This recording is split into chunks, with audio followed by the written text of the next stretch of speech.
Yes, definitely walang balikan ang mangyayari. And ayoko nang magsabi pa ng more than that because part of the reason why it did not work out was I'm at a stage in my life na mas gusto ko ng tahimik. And Now on Top Stories, Kris Aquino hiwalay na kay Mark Leviste. Ibinulgar na mayroon na siyang bagong pag-ibig at ito ay isang doktor. Kinumpirma ito kay Ogie Diaz. Trending at viral ngayon ang eksklusibong panayam ni Ogie Diaz sa Queen of All Media na si Kris Aquino.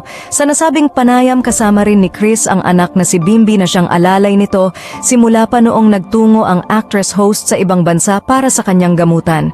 Isang bagong revelasyon ang nalaman ng madla mula mismo kay Kris. Ayon kay Kris, hindi na dapat pang tanungin ni Mark Leviste tungkol sa kanyang kalagayan dahil matagal na silang walang komunikasyon. Nobyembre pa lang umano ng taong 2023 ay hiwalay na sila.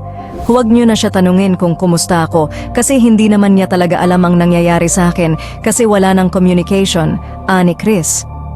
Bunsod ng usaping pag-ibig, na itanong na rin ni OG kung kamusta na ang buhay pag-ibig ngayon ng aktres. Ayon kay Kris, mayroon na umano siyang bagong pag-ibig. He's a doctor based in the Philippines in Makati. Masayang pahayag ni Kris.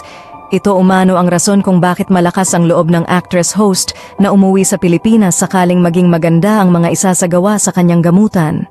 Kaagad din nilinaw ni Kris na ang bago niyang pag-ibig ay hindi rason ng paghihiwalay nila ni Mark Leviste. Hindi sila nagkasabay.